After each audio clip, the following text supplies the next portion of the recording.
ho azay rehetra malala an'Andriamanitra sady voantso no masina ry havana ho aminareo ny fahasoavana sy ny fiadanana amin'ny fahalalana tsara an'Andriamanitra sy Jesosy Kristy tompontsika. Misaotra an'Andriamanitra tsika ny amin'ity andro lehibe ity ry havako a izay natokany fiangonana ho alahady ny sampana lehilahy kristianina ary indrindra ihany koa izay ankalazantsika ny fetiny reny. Ny toriteny anio a dia toriteny ankira ry havana izay iombonana amin'izy ireo ka ny Korintianina faharoa izay voalahatra ho perikopantsika androany ny andininy toko 17 ny andininy 112 ihany no andeha anompanantsika ry havana izao toriteny ankira izao. Korintianina faharoa toko 17 ka ny andininy 112 hovakiko izany amin'ny anaran'i Jesosy tompo manao hoe: farany ry rahalahy mifalia aoka ho tanteraka ianareo, mandraisa ny fampiononana, miraisa saina, mihavana, ary Andriamanitra ny fitiavana sy ny fiadanana ho aminareo. Amen. Ry havana malala, ny lohevitra izay iombonantsika dia miombona amin'ny efitsika amin'ny mandrakarifontsika manao hoe mampahery ny fanahy masina. Fa amin'ity alahady manokana ity kosa dia andeha ny lohevitra horaitsika dia ny hoe ry lehilahy mahery, ary dia mitodika amin'ny lehilahy rehetra mihitsy izany a, tsy hoe izy ireo ihany no mitsangana eto dia izy ireo ihany no lehilahy, fa ny lehilahy rehetra mihitsy no resahana eto hoe ry lehilahy mahery. Ny afatra voalohany dia izao: mieza ho tonga lafatra. Ahoana tsara? Ry lehilahy mahery mieza ho tonga lafatra. Raha eo akaikinao raha matoa ny vadinao dia teneno an'izany izy: ry vady malalako mieza ho tonga lafatra. Ampaherezo le lehilahy eo akaikinao. Eny ry havana malala, raha mijery ilay tenin'Andriamanitra tokoa tsika, le hoe tonga lafatra dia misy eo amin'ny 112 tapany faharoa dia hoy izy hoe mandraisa ny fampionona fahalohan'izay dia hoy izy hoe aoka ho tanteraka ianareo. Aoka ho tanteraka ianareo izany hoe le tanteraka resahany eto izany dia hoe aoka ho tonga lafatra. Iza no ho tonga lafatra? Lay kristianina tao Korinto izay resahan'i Paoly apôstôly eto, ary dia ampifandraitsika amin'izao alahady manokana izao izy ho antsika lehilahy dia izao: nitakian'Andriamanitra aminao dia mba lehilahy tonga lafatra. Ahoana? Tonga lafatra ho an'izy? Ho an'ny tompo ianao aloha voalohany indrindra. Tonga lafatra ho an'izy? Ho an'ny ankohonanao ianao. Tonga lafatra ho an'izy? Tonga lafatra ho an'ny taranaka izay nomen'Andriamanitra anao. Tonga lafatra ho an'ny fiarahamonina izay misy anao. Eny ry lehilahy mahery, mety manana ny fahalemena isika, mety manana ny fahalemena isika, kanefa dia izao: mbola ao ny fanahy masina mampahery, mbola ao ny fanahy masina mamerina antsika amin'ny lalana tokony izorantsika ka hahatonga antsika lehilahy ho tena tonga lafatra. Mbola ao ny fanahy masina manantena antsika lehilahy hijoro amin'ny finoana, hiorina amin'ny finoana, ary dia hibanjina ny fiainana mandrakizay ao amin'ny Kristy Jesosy. Mbola ao ny fanahy masina mampahery antsika lehilahy. Ndao antsika hiombona amin'ireto sampana lehilahy reto ry havako amin'ny hira manao hoe mbola misy fanahy masina.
Ny faharoa ry havana malala dia izao, ry lehilahy mahery miorena amin'ny fitiavana. Ry lehilahy mahery miorena amin'ny fitiavana. Toy izantsika ihany ilay tenin'Andriamanitra teo dia hoy izy ao aorian'ilay hoe aoka ho tanteraka ianareo. Inona ny toyany? Mandraisa ny fampiononana ary miraisa saina. Le hoe mandraisa ny fampionona ry havana malala dia izao hoe tena fampaherezana sy fifampaherezana mihitsy no takia soratra masina eto. Ary le hoe miraisa saina dia tena hoe firaisan-tsaina ny lehilahy ary ny firaisan-tsaina ny fiangonana tao Korinto mihitsy no notakian'ny Paoly apôstôly eto ry havana malala. Inona nefa ny fototra izany rehetra izany mba hatanteraka ny fampiraisana, mba hatanteraka ny firaisan-tsaina dia izao fitiavana ny fototra izany ry havana malala. Fitiavana ny fototra izany rehetra izany. Jesosy Kristy tonga teto amin'ity zao tontolo izao ity mba hampahery atsika tsirairay avy noho ny fitiavany atsika. Jesosy Kristy te hampiray atsika rehetra ho tena iray ao amin'ny Jesosy Kristy. Fitiavana naniraka ny Jesosy Kristy hatanteraka an'izany. Ary isika ihany koa ry havana malala dia izao manana fitiavana, miorena amin'ny tena fitiavana dia ny fitiavana an' Jesosy Kristy Tompo.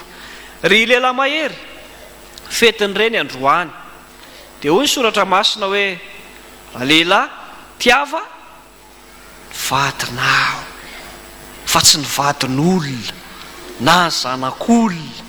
Mazava be ny soratra masina ary mazava be ny tenin'Andriamanitra matoa ny teny an'izany. Tsy hoe reto lehilahy reto no teneniko an'izany a. Dia hoy izy nareo ireo no mitsangana eto dia ireo aloha izany fa zay lehilahy rehetra mihitsy dia antefan'ny afatry ny tompo ary tsy ny vadinao ihany fa ny taranaka izay efa nomen'Andriamanitra anao, ny takian'Andriamanitra mba ho tia ny taranaka ao ianao satria mba efa no tiavan'Andriamanitra koa ny isika lehilahy nanomezany zanan'ilay tokana mba hitondra famonjena ho antsika tsirairay avy. Noho izany manana fitiavana ny zanakao, tiavo ny taranaka izay efa nomen'Andriamanitra anao fa hanadiana ny tompo anao ny ankohonanao ry havako. Ry lehilahy mahery miorena amin'ny tena fitiavana. Ao ireny ny fitiavana anatin'ny tokantrano, fitiavanao ny vadinao, fetin'ireny androany, pitiavana lehibe miova amin'ny tian'io ty mba ho fanomezana sarobidy ho an'ireny isika lehilahin'io.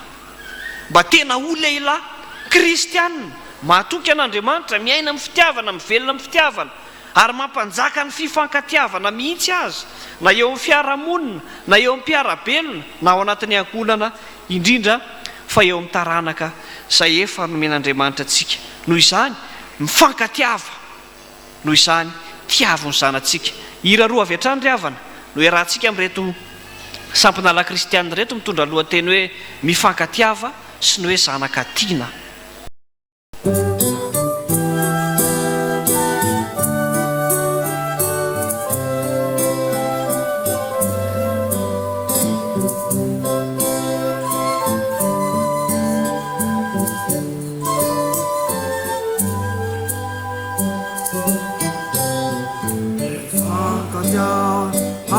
Esika rehetra isane no afaniny tompo ifakatafayanareo ahaka le tiavako no anarereteteo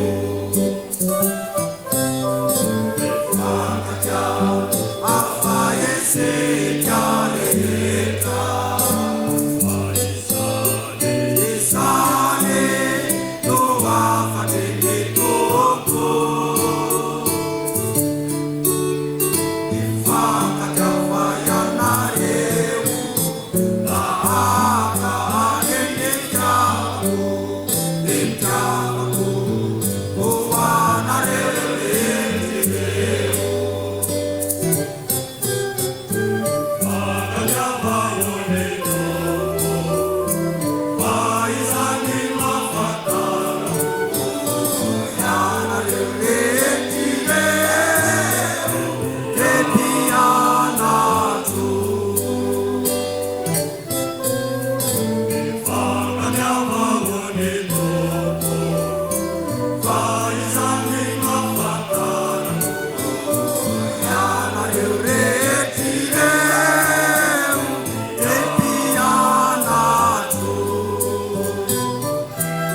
nitiavany atsika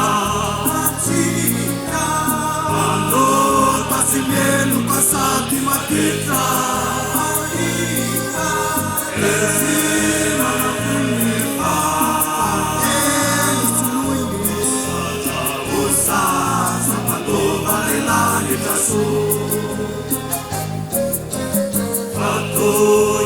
Sano ni chiamane zecchia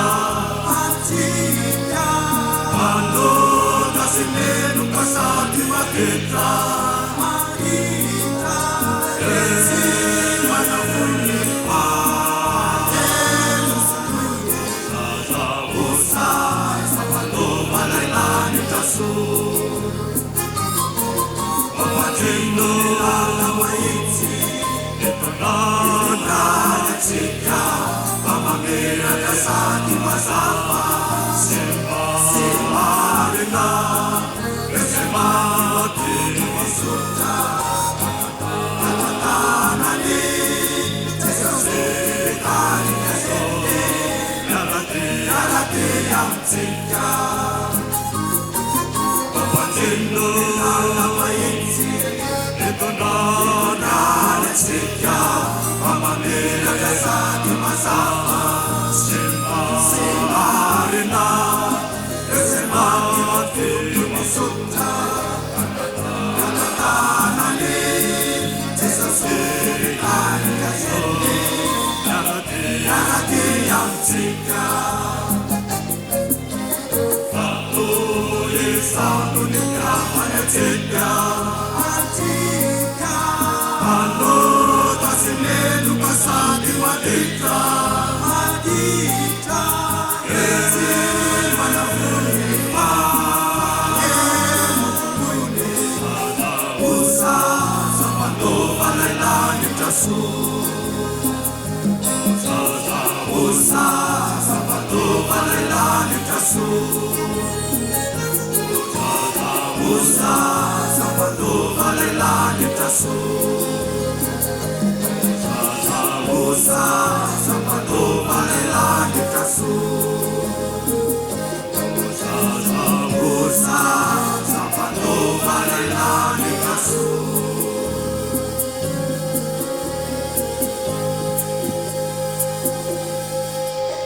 Ny fahatelo sady farany riavana dia zao ry lehilahy mahery manana fihavanana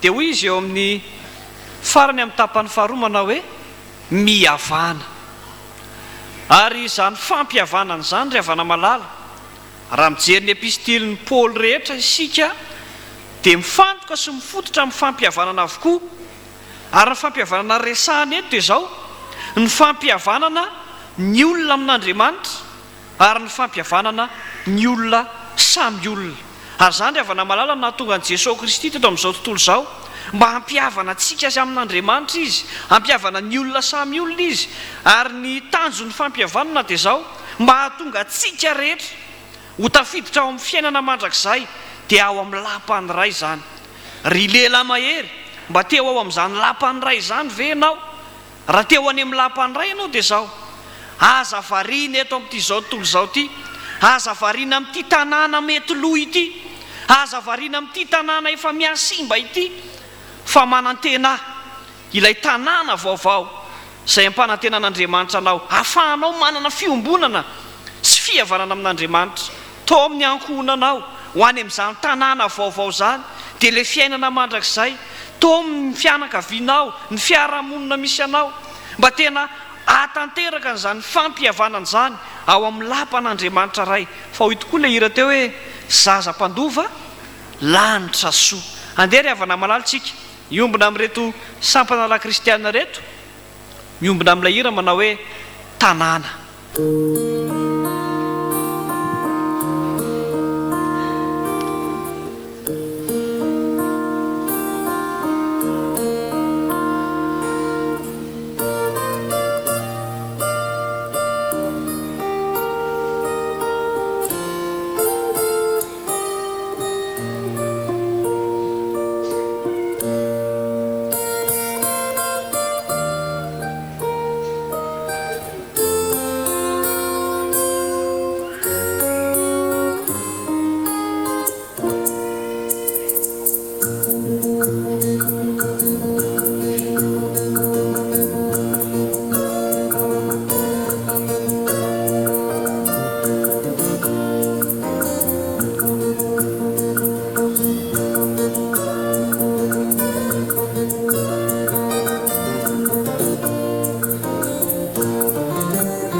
ry fiangonana malala ho feheziko te hitsanina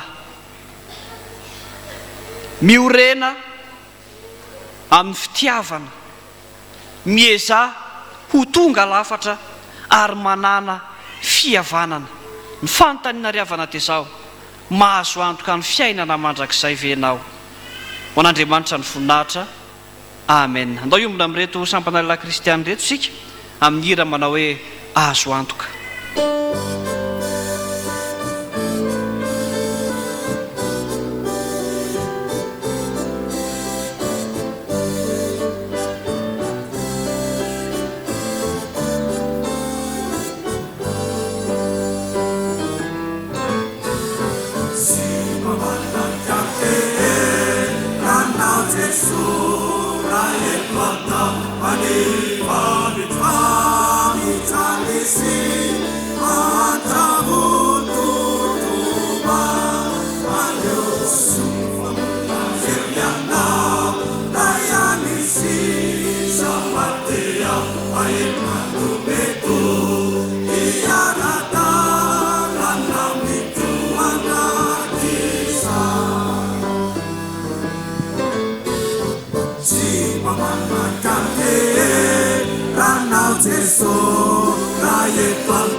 Hallelujah.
sa aefanano